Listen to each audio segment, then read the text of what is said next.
매부리를 깎고 나면 다시 자라난다. 마치 무슨 괴담처럼 많이들 하시는 말씀이에요. 영화에서 보면 주인공이 콧뼈를 맞추는 장면들이 간혹 있습니다. 안녕하세요. 성형외과 전문의 닥터 줄리쌤입니다. 얼굴에서의 코는 중심에 위치해 있어서 입체감 있고 세련된 얼굴에 매우 중요한 요소인데요. 낮은 코의 경우는 순하고 편안한 인상을 준다면 매부리 코 같이 뾰족한 부분이 있는 코는 날카롭고 강한 인상을 주기가 마련입니다. 아무래도 첫인상이나 사람 얼굴 볼 때 가운데 보이는 중앙부에 위치한 구조이다 보니 날카롭거나 강한 인상보다는 편안한 인상을 더 선호하게 되죠. 그래서 저희 병원에서도 매부리 코 같은 굴곡이 심한 환자분들께서 많이 방문해 주십니다. 이런 분들을 위해서 영상 한번 보고 오시면 도움될 것 같아서 오늘은 매부리 코에 대해서 이야기하도록 하겠습니다.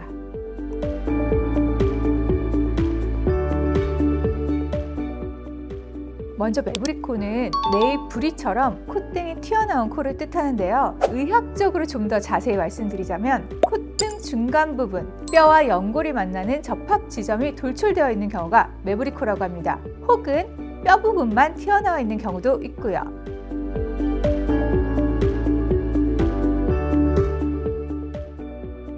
매부리 코는 선천적으로 매부리 코인 경우도 있고요. 후천적으로 매부리 코가 될 수도 있습니다. 선천적으로는 유전으로 인해서 성장하면서 매부리 코가 되는 경우가 있고요. 보시면 가족분들 중에 비슷한 코 모양이 있으실 거예요. 후천적으로는 외상으로 인해 코뼈가 부러진 경우에 콧등 라인이 불룩하게 올라가거나 특정 부분이 함몰되면서 매부리 코로 발전되기도 하고요. 또 다른 경우로는 코 비염 수술이나 비중격 관련 수술을 했을 경우에 코끝이 낮아지면서 매부리 코로 변형되기도 합니다.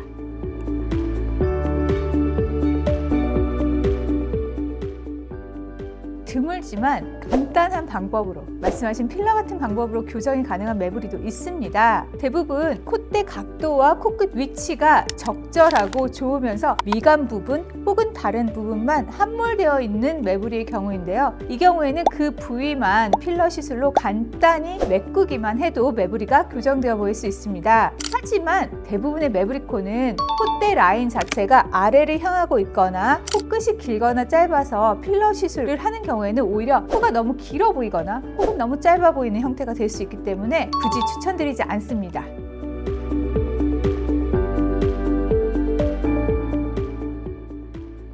수세적인 교정 방법을 설명드리기 전에 먼저 말씀드리자면 매부리 코라고 다 같은 매부리 코가 아니라 조금씩 다른 케이스들이 있는데요. 먼저 콧대가 낮은 매부리인 경우에는 튀어나온 부분만 살짝 갈아준 후에 실리콘으로 커버해 줄 수 있는 방법으로 비교적 간단하게 수술할 수 있겠고요. 매부리가 적당하게 있는 경우는 튀어나온 부분을 제거 후에 콧대부터 코끝까지 전체적으로 볼륨을 높여서 균형 있는 코로 교정해 주게 됩니다. 그리고 서양인의 코처럼 매부리가 높고 큰 경우에는 콧대에 튀어나온 부분을 전부 제거해 주는 것이 좋습니다. 이때 후에 남는 천장의 열린 부분을 닫기 위해서 양쪽에서 절골술을 통해서 코뼈를 모아줘서 천장을 최대한 좁아지게 만들어주게 됩니다. 하지만 절골술과 매부리 제거로 모든 것이 끝나는 것은 아닙니다. 대부분의 매부리가 코끝이 짧거나 혹은 긴 형태이기 때문에 코끝 위치를 적절하게 잡아주기 위한 비중격 연장술이 추가적으로 필요한 경우가 대부분입니다.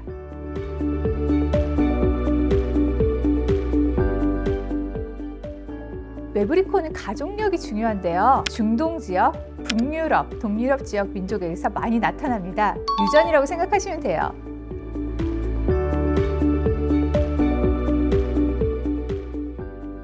매부리를 깎고 나면 다시 자라난다. 마치 무슨 괴담처럼 많이들 하시는 말씀이에요. 제가 정확하게 말씀드리겠습니다. 매부리에 해당하는 뼈를 깎아내고 나면 그 부분이 낫는 과정에서 흉살 반응이 일어납니다. 피부가 다치고 나면 흉터가 일시적으로 불룩하게 나오기도 하죠. 뼈도 마찬가지예요. 뼈가 낫는 과정에서 일부 과증식되기도 합니다. 그러면 이 부분이 마치 매부리가 다시 자라난 것처럼 보일 수 있는 거죠. 하지만 이런 뼈의 과성장은 무한대로 일어나는 것은 아니기 때문에 예전만큼의 매부리로 보이는 경우는 흔하지는 않습니다. 하지만 아무래도 매부리 수술을 했는데 매부리가 다시 자라났다라고 생각이 드신다면 아쉬울 수 있겠죠. 그래서 이런 일을 줄이기 위해서 매부리를 깎아낸 위에 진피나 보형물로 덮어주는 것이 도움이 될 수 있습니다.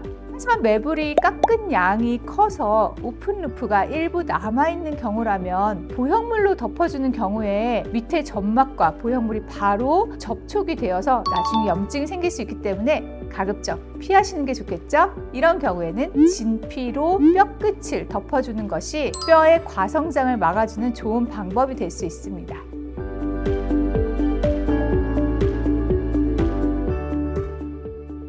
매부리코라는 건 결국 코의 뼈와 연골이 과성장된 경우에 해당하는 겁니다. 그런데 코에서 뼈가 있는 부분이 밖에 보이는 코뼈뿐이 아니라 비중격 안쪽 부분도 일부 뼈로 이루어져 있어요. 그래서 매부리코로 뼈가 과성장하는 과정에서 단순히 밖에 보이는 코뼈만 과성장하는 것이 아니라 비중격의 코 속 뼈 부위도 같이 마구 자라나게 됩니다. 그 결과 안쪽 비중격이 위치할 공간이 부족해져서 비중격이 한쪽으로 휘어지게 되는 일이 흔하게 생깁니다. 또 다쳐서 생긴 매부리 경우는 안쪽 기둥까지 부러진 경우가 대부분이라서 비중격 망곡증이 후천적으로 나타나게 되는 경우도 많습니다. 그런데 여기서 잠깐 전 세계 인구의 80%가량에서 비중격 망곡이 있다는 연구가 있을 정도로 비중격 망곡증은 정말 흔한 증상입니다. 하지만 비염의 유병률은 훨씬 낮은 10에서 30%로 추산된다는 점에서 매부리코 이퀄 비염이라는 생각이 맞지 않아요.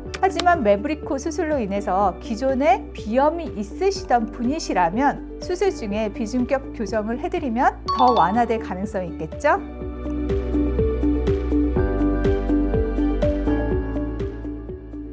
영화에서 보면 주인공이 코뼈를 맞추는 장면들이 간혹 있습니다. 하지만 이것은 잘못된 생각이에요. 튀어나온 부분만 있는 것이 아니라 코뼈가 부러지면 한쪽은 한몰이 되게 됩니다. 튀어나온 부분은 눌러서 맞춰줄 수 있는 반면에 들어간 부분은 꺼내기가 쉽지 않아요.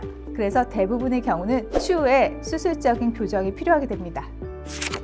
자, 오늘은 이렇게 매부리코 교정 방법과 짧게 Q&A 시간을 가져보았습니다. 지금까지 저는 라이트 성형외과의 닥터 줄리쌤이었고요. 다음에는 더욱더 유익하고 좋은 영상으로 찾아뵐게요.